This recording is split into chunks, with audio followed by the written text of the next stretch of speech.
Եթերում ազատ լուրերի հիմնական թողարկումն է, ես Անի Ստեփանյանն եմ, բարև ձեզ։ Կարևորի մասին նախամարոտ։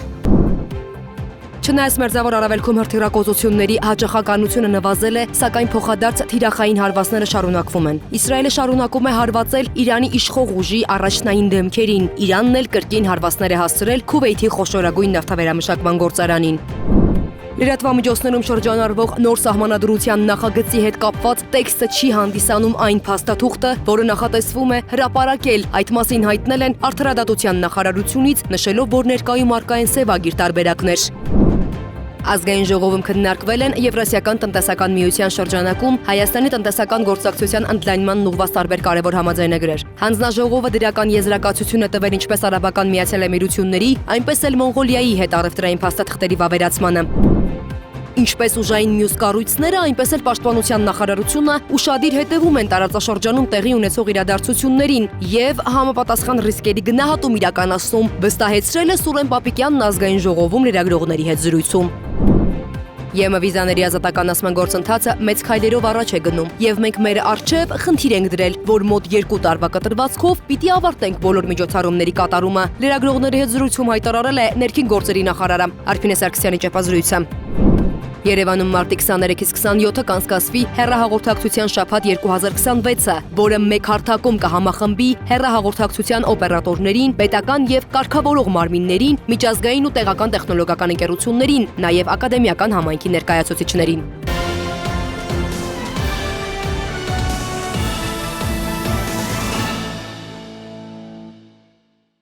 Չնայած մերձավոր Արևելքում հրթիռակոծությունների հաճախականությունը նվազել է, սակայն փոխադարձ թիրախային հարվածները շարունակվում են։ Իսրայելը շարունակում է հարվածել Իրանի իշխող ուժի առաջնային դեմքերին։ Ըստ լրատվամիջոցների, Սպահանում սպանվել է Իսլամական հեղափոխության պահապանների կորպուսի ավիատիեզերական ուժերի հրամանատար Մեհդի Քուրեյշին։ Իսրայելի պաշտպանության ուժերը հայտարարել են, որ Իրանի ուղղությամբ գիշերային հարվածների ժամանակ սպանվել է նաև Իսլամական հեղափոխության պահապանների կորպուսի խոսնակ Ալի Մոհամմադ Նայինին։ Դա տեղի է ունեցել նրա մամուլի հաղորդագրությունից մի քանի րոպե անց, որում նշվում է, որ հրթիռների արտադրությունը շարունակվում է անկախ ռազմական գործողություններից։ Իրանի Թասնիմ լրատվական գործակալությունն էլ հաստատել է Բասիջ հետախուզական գործակալության ղեկավար գեներալ Իսմայիլ Ահմադիի եւ եւս 3 մարդու մահը 3 Միացյալ Նահանգների եւ Իսրայելի իրականացրած ավիահարվածների ժամանակ։ Թավրիզ քաղաքի անցակետում տեղի ունեցած պայթյունի հետևանքով էլ զոհվել է Բասիջի 13 զինյալ, վիրավորվել 18-ը։ Իրանն էլ կրկին հարվածներ է հասցրել Քուվեյթի խոշորագույն նավթավերամշակման գործարանին, հրդեհներ են բռնկվել մի քանի արտադրամասերում, տեղական իշխանությունների տվյալներով զոհեր չկան։ Իրանն հայտարարել է, որ հարձակումները պատասխան են Իսրայելի կողմից այս շաբաթ իրականացված հարվածին Սաուդ Փարս գազային հանքավայրի վրա, որը երկրի խոշորագույն գազային աղբյուրն է։ Իսրայելական կողմը հայտնել է, որ 10 մարդ է զոհվել Շվարամում Իրանի կողմից բալիստիկ հրթիռների հարվածների նոր ալիքի հետևանքով։ Իսրայելը ավիահարված է հասցրել Իրանի Բուշերի միջուկային համալիրի տարածքում գտնվող շենքերից մեկին, ռեակտորներից ընդամենը 350 մետր հեռավորության վրա։ Ըստ պաշտոնական տվյալների ռեակտորը չի վնասվել, ճառագայթման վտանգ եւ զոհեր չկան։ Ատոմային էներգիայի միջազգային գործակալությունը հաստատել է հարվածի փաստը, միաժամանակ զգուշացնելով, որ նման գործողությունները մոտենում են միջուկային անվտանգության կարմիր գծին։ Ռուսաստանն էլ հարվածն անվանել է անպատասխանատու, ընդգծելով օբյեկտի զգայունությունը եւ անձնակազմի ներկայությունը։ Ավելի վաղ նույն տարածքում արձանագրվել էր նաև անօդաչուի հարված։ Մինչև այս զարգացումները Միացյալ Նահանգների պաշտպանության նախարար Փիթ Հեքսեթը հայտարարել է, որ Իրանի բալիստիկ հրթիռների եւ ԱԹՍ-ների արձակումները նվազել են 90%-ով։ Նրա խոսքով Միացյալ Նահանգները խոցել կամ վնասել է առնվազն 120 իրանական ռազմանավ եւ հարվածել ավելի քան 7000 թիրախի, մոտենալով վճռական հաղթանակի։ Միևնույն ժամանակ Թեհրանը հերքում է այդ պնդումները, նշելով, որ հրթիռային ներուժը պահպանված է եւ հարվածները շարունակվում են։ Քաղաքական հայտարարությունների դաշտում եւս լարվածությունը պահպանվում է։ Թուրքիայի արտգործնախարար Հական Ֆիդանը հայտարարել է, որ Իսրայելն է պատասխանատու տարածաշրջանը աննախադեպ ճգնաժամի մեջ ներքաշելու համար։ Միացյալ Նահանգների նախագահ Դոնալդ Թրամփն էլ նշել է, որ Վաշինգտոնը ծրագրեր չունի Իրանում զորքեր տեղակայելու։ Նա նաեւ հայտարարել է, որ անձամբ դիմել է Իսրայելի վարչապետ Բենյամին Նեթանյահուին դադարեցնելու Իրանի նավթագազային օբյեկտների վրա հարձակումները։ Սակայն հաղորդվում է, որ ըստ իսրայելական աղբյուրների որոշ հարվածներ իրականացվել են Միացյալ Նահանգների նահանգների հետ համակարգված, ինչը հակասում է Թրամփի հայտարարություններին։ Իսրայելի վարչապետ Բենյամին Նեթանյահուն էլ հայտնել է, որ կընդառաջի Թրամփի խնդրանքին։ Զուգահեռաբար Իրանը հայտարարել է, որ հարվածներ է հասցրել Իսրայելի Աշդոդ եւ Հայֆա քաղաքների նավթավերամշակման գործարաններին։ ԻՀՊԿ-ն պնդում է, որ կիրառվել են նոր Նարսալա հրթիռները, իսկ Հայֆայի օբյեկտներից մեկը խոցվել է հենց այդ զինատեսակով։ Պաշտոնական հաղորդագրություններով սպանվել է նաև ԻՀՊԿ Քուդս ստորաբաժանման հրամանատարներից մեկը։ Միաժամանակ Իրանը շարունակում է հրթիռային հարվածները, ներառյալ նոր ալիքներ Իսրայելի ուղղությամբ։ Իսրայելի վարչապետ Բենյամին Նեթանյահուն հայտարարել է, որ Իրանն այլևս չի կարող ուրանի հարստացում իրականացնել կամ բալիստիկ հրթիռներ արտադրել եւ որ Կասպից ծովում իրանական նավատորմն ամբողջությամբ ոչնչացվել է։ Նա նաև նշել է, որ պատերազմը կարող է ավարտվել ավելի արագ, քան սպասվում է։ Մինչդեռ տարբեր աղբյուրներ հայտնում են, որ Իրանը շարունակում է հարվածները, իսկ Թեհրանի երկնքում ակտիվ աշխատում են հակաօդային պաշտպանության համակարգերը։ Տարածաշրջանի մի շարք երկրներում արձանագրվել են պայթյուններ։ Տնտեսական եւ քաղաքական ճնշումները նույնպես աճում են։ Միացյալ Նահանգները քննարկում է պատերազմի համար $100 միլիարդ բյուջե, իսկ որոշ գնահատականներով ծախսերը կարող են հասնել մինչև $1 տրիլիոն։ Այս ֆոնին միջազգային հանրությունը շարունակում է զգուշացնել, ընդգծելով, որ միջուկային օբյեկտների թիրախավորումը կարող է ունենալ անկանխատեսելի եւ վտանգավոր հետևանքներ ամբողջ տարածաշրջանի համար։ Լուսինե Գրիգորյան, Free News, Ազատ լուրեր։ Ուկրաինայի դեմ Ռուսաստանի պատերազմի ավարտի վերաբերյալ ուկրաինական եւ ամերիկյան պատվիրակությունների միջև բանակցությունների հաջորդ փուլը տեղի կունենա մարտի 21-ին, հայտարարել է Վոլոդիմիր Զելենսկին։ Նրա խոսքով Կիևի բանակցային խումբը արդեն մեկնել է Միացյալ Նահանգներ։ Ռուսաստանի նախագահի մամուլի քարտուղար Դմիտրի Պեսկովն էլ հայտարարել է, որ Ռուսաստանը չի մասնակցի մարտի 21-ին նախատեսված Ուկրաինայի եւ Միացյալ Նահանգների միջև բանակցություններին, սակայն հույս ունի, որ մոտ ապագայում եռակողմ ձևաչափը կվերականգնվի։ Նա հավելել է, որ առայժմ հստակություն չկա եռակողմ ձևաչափով հնարավոր բանակցությունների անցկացման վայրի վերաբերյալ։ Միջազգային մյուս նորությունները տեսաշարով։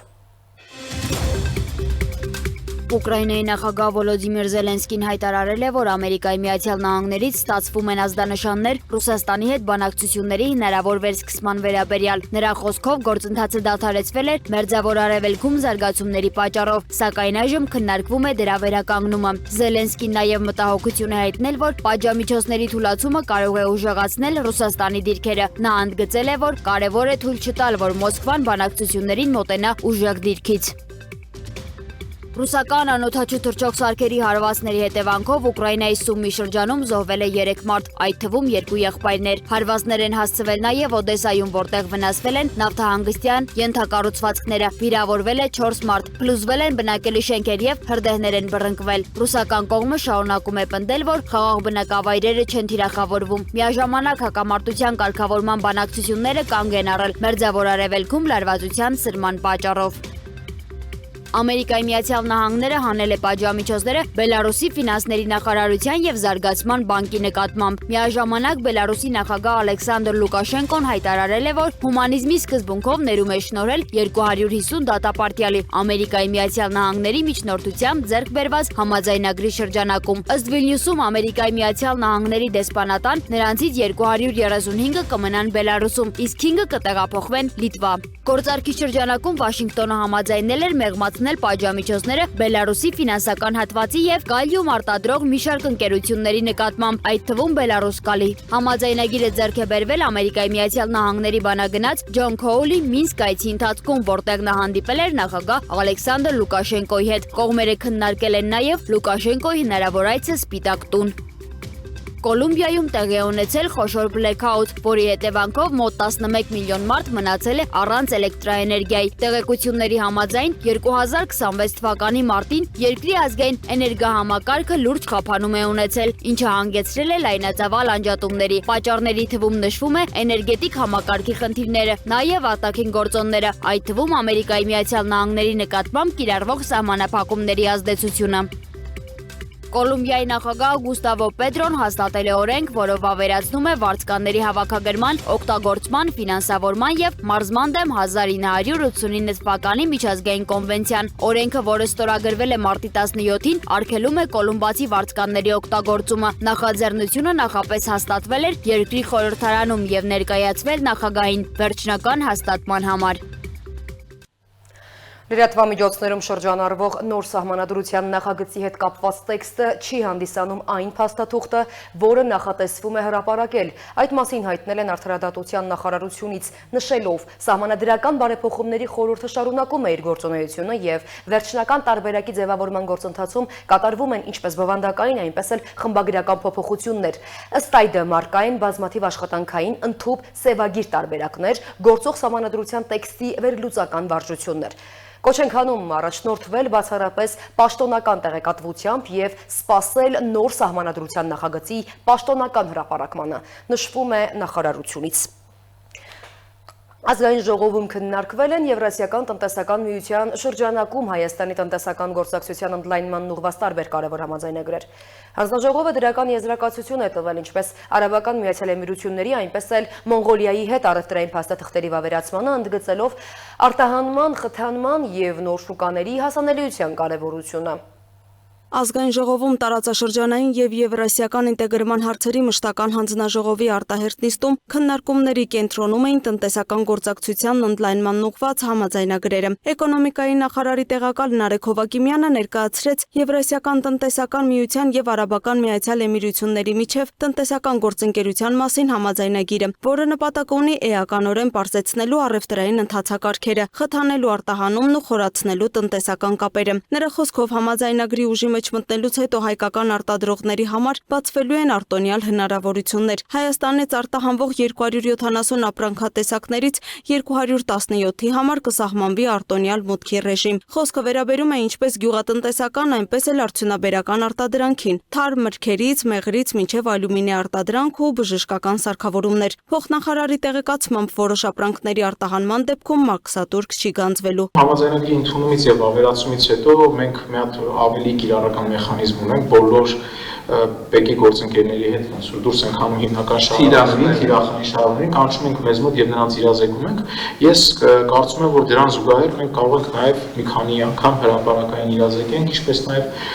մեր գործընկերներին ազգային ժողովի եւ մյուսներին բոլորին խնդրենք հնարավոր բոլոր հարցազրույցներին գնալիս դրա մասին իրազեկել։ Հանձնաժողովում քննարկվեց նաեւ Եվրասիական տնտեսական միության եւ Մոնղոլիայի միջև ժամանակավոր առևտրային համաձայնագիրը, որը միտված է փոխադարձ առևտրի խթանմանը։ Այն նախատեսվում է կիրառել 3 տարի հետագա երկարաձգման հնարավորությամբ։ Օրինակ մենք նման նախադեպ ունենք Իրանի Իսլամական Հանրապետության հետ, որտեղ ժամանակավոր կնքվեց, ժամանակավորից հետո արդեն երկարացվեց մեկ ժամկետով։ Դա ընդհանրապես ընթացակարգային ձև է, որովհետև կարող է կողմերից մեկին ցույց տա ժամանակաշրջանը, որ իր տնտեսության համար այդքան էլ նպատակահարմար չի։ Այսինքն կյանքի ես կոչում մաքսատուրքերը զորացնում ես ու հետո շարունակում ես մշտադիտարկել, բայց այսքան ժամանակ յատմի շրջանակներում մի երկրի հետ է եղել, որ կնքվել ազատ առևտրի համաձայնագիր եւ չի երկարացել, մնացածի դեպքում ժամանակավոր եւ եթե չեմ սխալվում Սինգապուրն էլ 6 տարի չէ։ Հաջորդի վարտակին գործերի նախարարի տեղակալ Մնացական Սաֆարյանն էլ ներկայացրեց կառավարության 2021-ից 26 թվականների ծրագրի 2025 թվականի կատարողականը, նշելով, որ տարվա ընթացքում ակտիվ աշխատանք է տարվել ինչպես ԵԱՏՄ, այնպես էլ ԱՊՀ շրջանակներում։ Կայացել են տասնյակ նիստեր, ընդունվել հարյուրավոր որոշումներ, որոնք ուղղված են ինտեգրացիոն գործընթացների խորացմանը։ 2025 թվականի ընթացքում կայացել է Եվրասիական տնտեսական բարձրագույն խորհրդի 2 նիստ, միջկառավարական խորհրդի 4 նիստ, Եվրասիական հանձնաժողովի խորհրդի 11 նիստեր, որոնց շրջանակներում ընդունվել են շուրջ 150 որոշում եւ 70 կարգադրություն։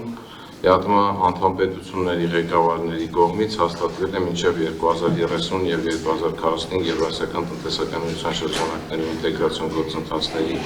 հետագա զարգացման վերաբերյալ շրջակայքի միջոցառումների ծրագիրը։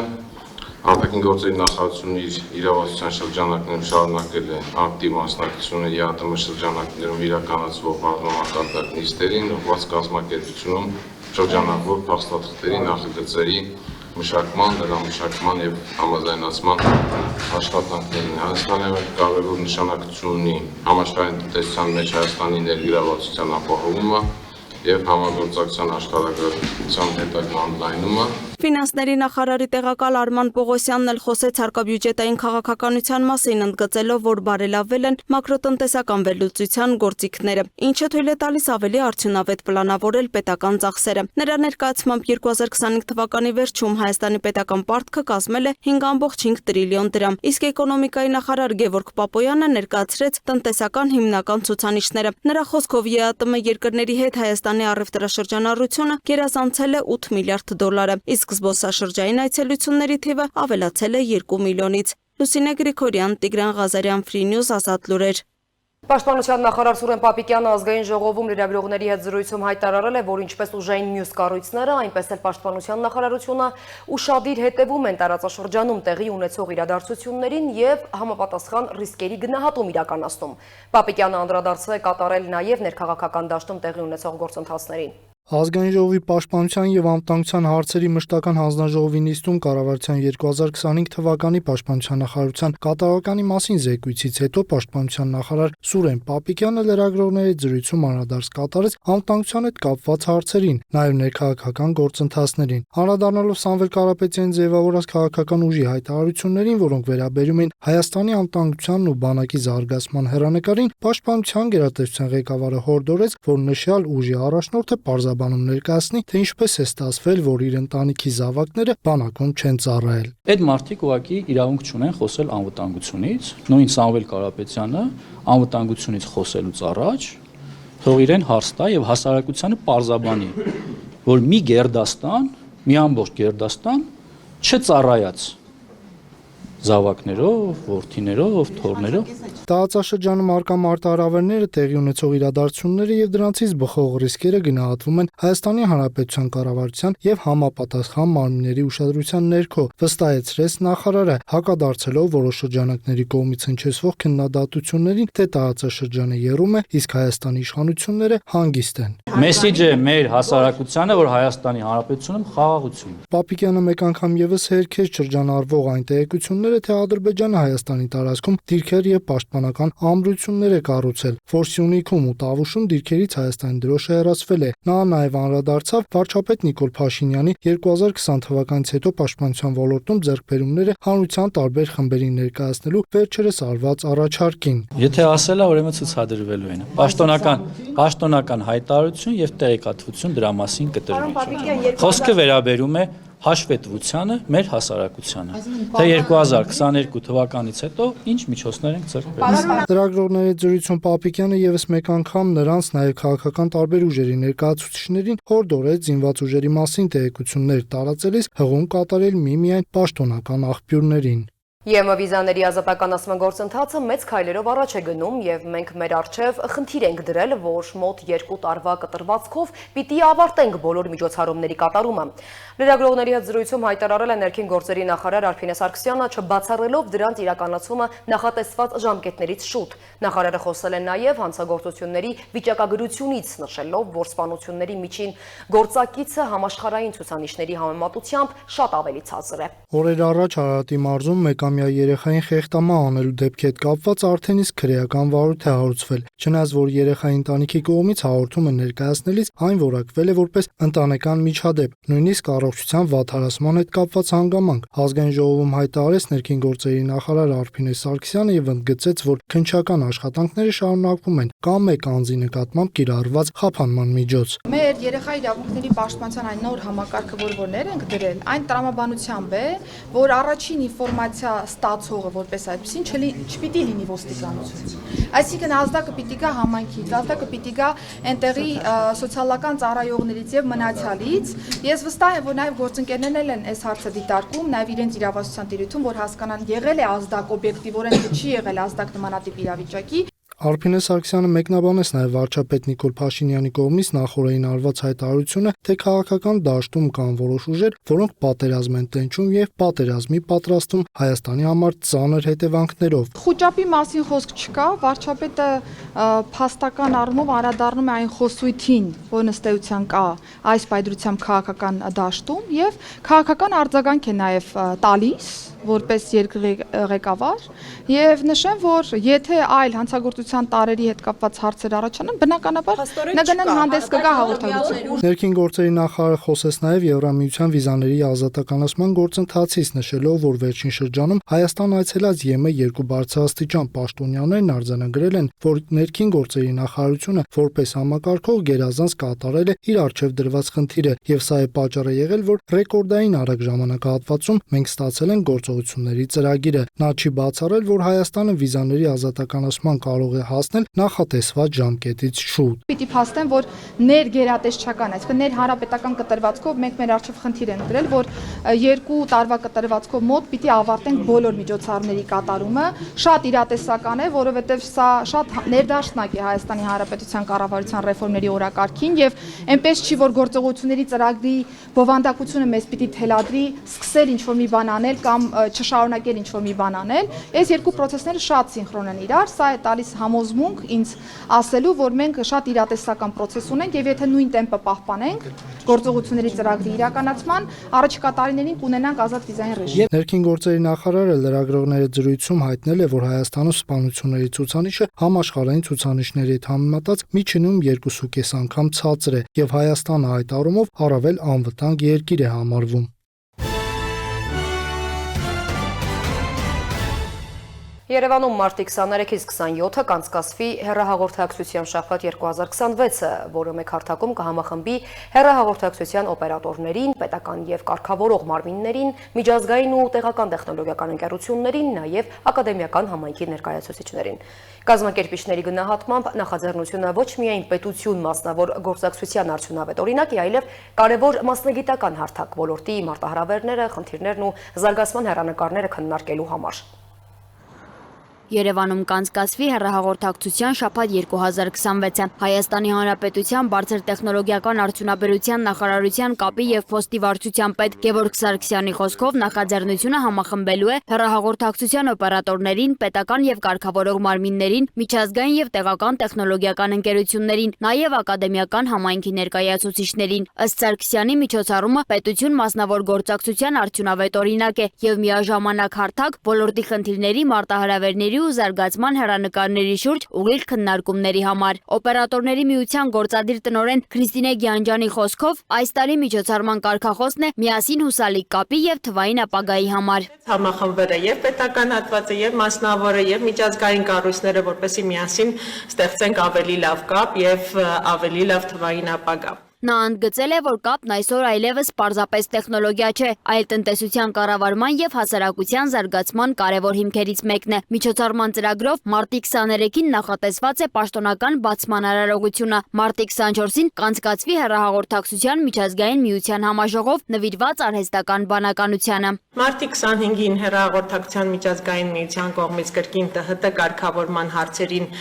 նվիրված սեմինար, ինչպես նաեւ կլոր սեղան քննարկում ունենալու, որը զուգահեռ միջոցառում է լինելու տեսալսողական մեդիայի արտի զարգացումներին եւ մարտահրավերներին նվիրված։ Շաբաթվա շրջանում մարտի 26-ին մասնակիցները հնարավորություն կունենան այցելելու հեռահաղորդակցության ոլորտում գործող պետական եւ մասնավոր կազմակերպություններ, ծանոթանալու ենթակառուցվածքներին եւ ոլորտի գործնական աշխատանքներին, իսկ մարտի 27-ը հայտարարվել է ակադեմիական օր, ուսանողներին եւ երիտասարդներին ոլորտ ներգրավելու մասնագիտական ընտրության հարցում նրանց ուղղորդելու նպատակով։ Կազմակերպիչները հայտնել են նաև, որ հիմնական գրանցումն արդեն փակվել է պայմանավորված մեծ թվով դիմումներով։ Այդուհանդերձ հետաքրքրված անձինք կարող են հետևել ծրագրին պաշտոնական հարթակներում եւ կապ հաստատել կազմակերպիչների հետ առանձին միջոցառումներում ներգրավվելու համար։ Սոնա Գիշյան, Free News, Ազատ լուրեր։ Այս ժամի համար այսքանը, թողարկման ավարտին ծանոթացեք եղանակային կանխատեսումներին, կհանդիպենք։